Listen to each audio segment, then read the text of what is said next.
You wrote your book, you posted it, it even hit bestseller, and then nothing really changed. Not because your book failed, not because your message wasn't strong, it isn't still strong and powerful. It's because visibility isn't a moment in time. It isn't a hit it and quit it kind of situation. It isn't something you can do once and live on that forever. Visibility is a structure.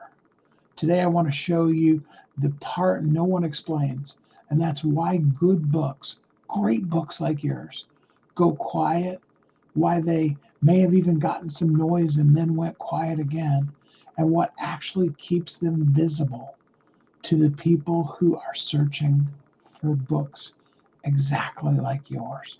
Let's talk about that.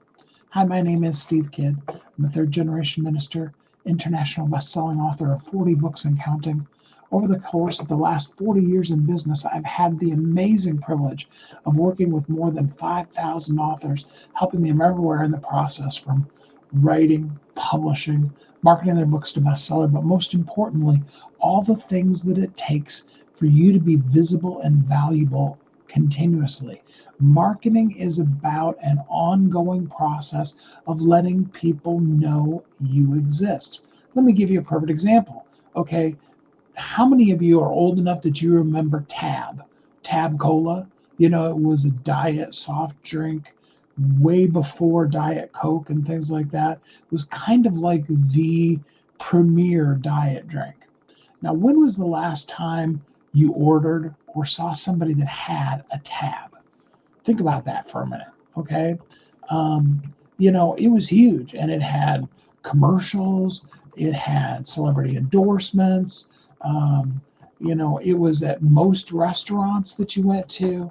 But and I didn't do any research to find out for you what changed. My assumption would be, like many food products, it probably was discovered to have something in it that wasn't real great for you. That's very normal. What happens with those kind of situations? But um, you know,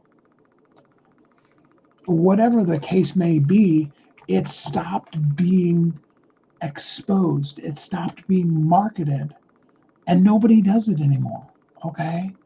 Um, Conversely, you take a product like Coca Cola. For those of you that don't know, Coca Cola originally was actually something that was sold essentially by snake oil salesmen.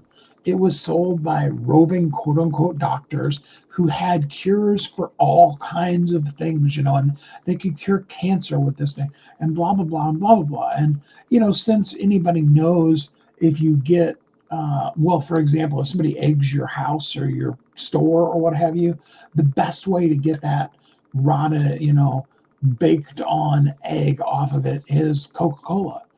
They use Coca-Cola in medical facilities to clean out feeding tubes so that they stay clean. It's very corrosive. I mean, you can use Coca-Cola to clean the terminals on your battery, to clean the battery acid off of it, okay? And yet, because of Santa Claus and the cute teddy bears, and I'd like to teach the world to sing and buy the world a Coke, and all of the ongoing marketing, the name Coca-Cola, it owns the industry. When you think about a caffeinated beverage, you often may even use the phrase, I'm going to have a Coke. And then you go to the refrigerator and you get a Pepsi, you get a Mountain Dew, you get whatever. It's just a generic word these days for the entire soft drink industry. Okay? That's the difference between marketing ongoingly and not marketing, between having a program and a process to continually keep your message, your product, your mission, you in front of people. And when you do that, and when you create iconic things like, Coca Cola literally is The reason why, at least in the US, in most countries, why we have the um, jolly big fat guy that you see at the at the mall version of Santa versus him being a little elf-like type of creature. Okay.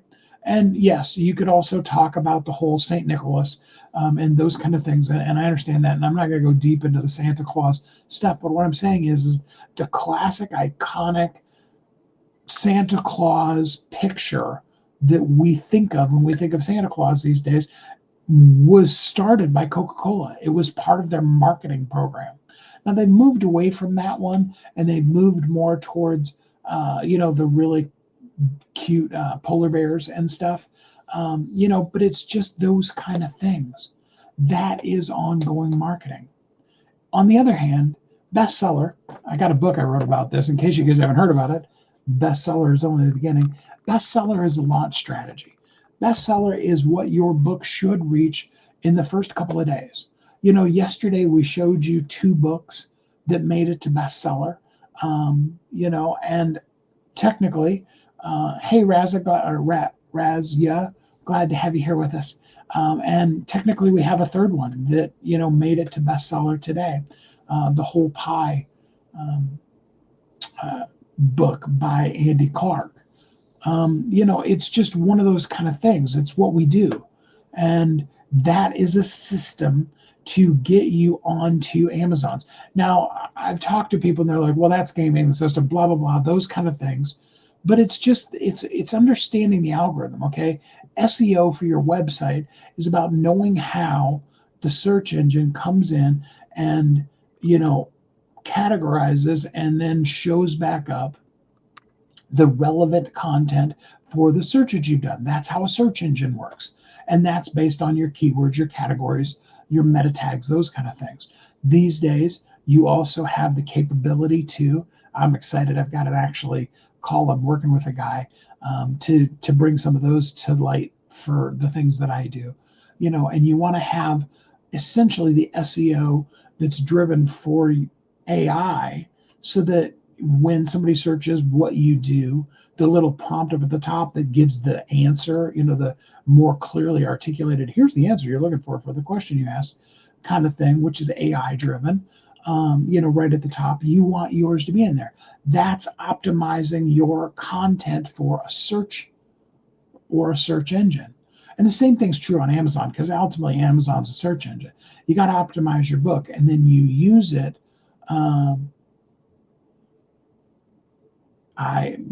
You can go to the bottom of the page on an Amazon website and click on Contact Us. And that is the easiest way to get a hold of Amazon. You want to be logged into your account when you do that. That was answering the question that they ask about how can you get a hold of Amazon.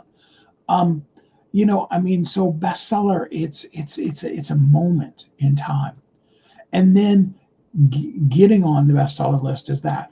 Staying on the bestseller list, being known, being seen, having the algorithm, prompt you for those kind of things. Yes, all of those, Razia, all of those, contacts of Amazon would be log into your account, go down to the bottom and click on Contact Us. That's pretty much the only way you can get a hold of Amazon these days.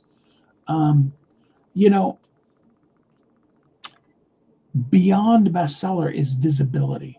Visibility is about you having relationships with people, about you doing the kind of things that allow people to know, like, and trust you.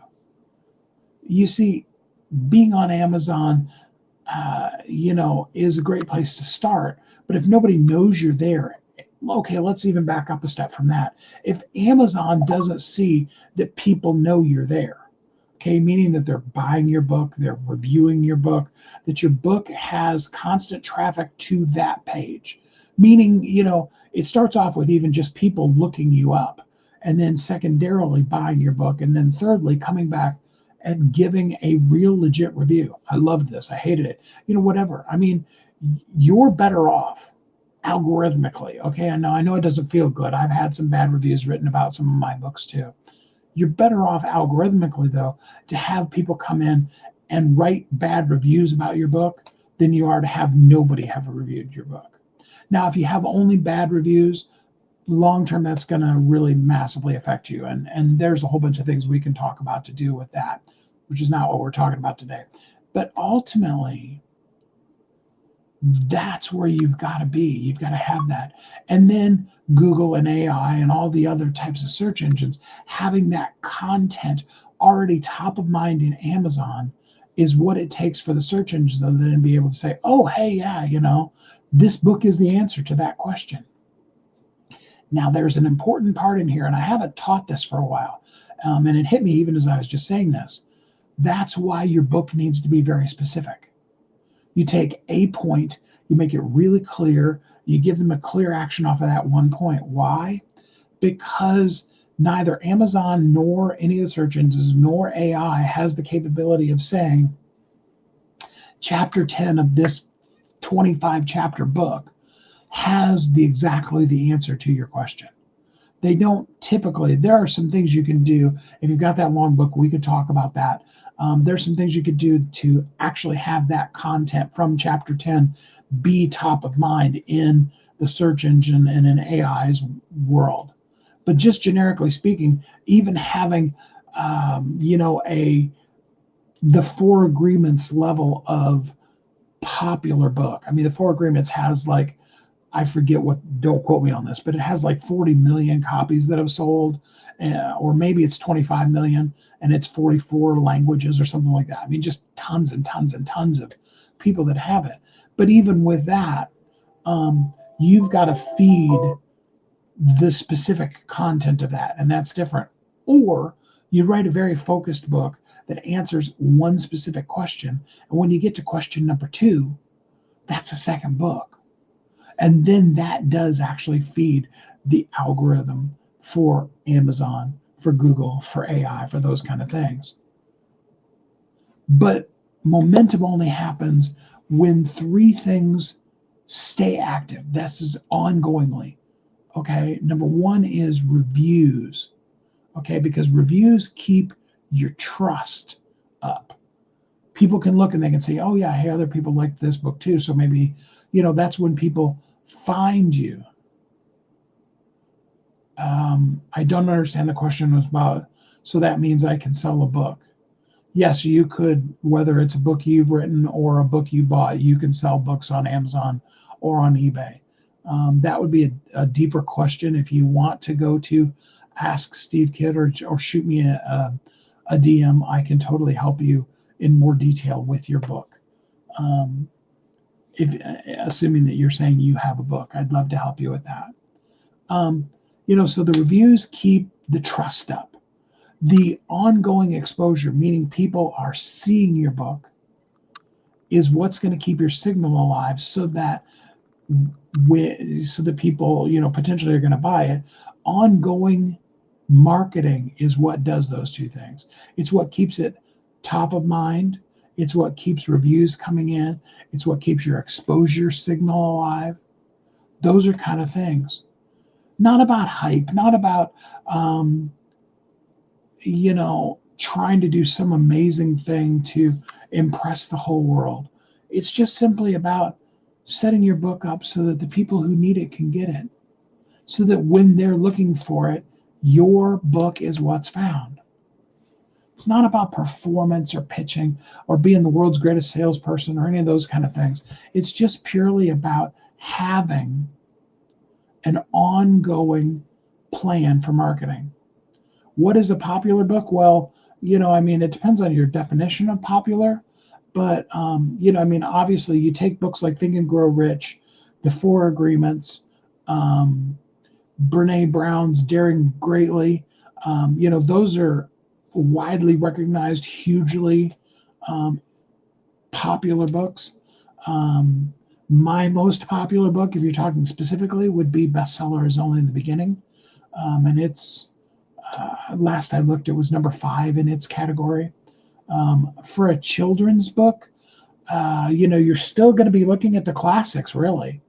C.S. Lewis, the Chronicles of Narnia, Dr. Seuss, um, Amelia Bedelia, all of the older classics. There are some newer ones, but they tend to be kind of trendy. You know, um, SpongeBob and things like that, which are really big right now. But they kind of hit and miss. But when you talk about an ongoing children's book, it's about writing something that's one of those deep classics like Mouse on a Motorcycle, um, or things like that. That would be as far as children's books goes. And there's a ton of them out there. And it's not popular, but it is a lot of fun. You could get my book, uh, Morty and Mocha, Best Friends Forever. It's a children's book written for kindergartners. And I'd be glad if you got it too. You see, at the end of the day, I want to show you and help you be visible and valuable. So all I need you to do is, can you put audio in this live chat? I know you can do live audio in the chat. I don't think you can do audio in a chat. You can do it in a DM. And yeah, get Morty and Mocha. It's about a cat and a dog that end up, being in the same house and have to negotiate how they become friends. It's written for kids, but it's a lot of fun. So yeah, I would love to help you. Razia, if you want to talk more in more detail about books, just shoot me a message. It looks like you're watching on YouTube. You can send a message, either a direct message or a comment. And if somebody else that's watching, if you have a book, drop your link down below. I want to look at your book and help you out, not to pitch you, but to just simply show you, here's where you're hitting, here's where you're missing. These are the things that you could do to be ongoingly visible and valuable. Because your book doesn't need more hype, it just needs to be positioned.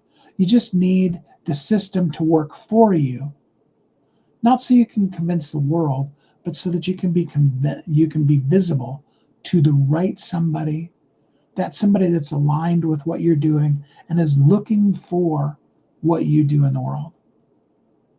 And once you do that and then continue to do that marketing, your book will start doing the work for you and bringing the people to you when you continue being visible. I appreciate you. So glad that you're here with us today. I hope that you're happy, safe, warm, and loved, that you have an amazingly incredible, great week.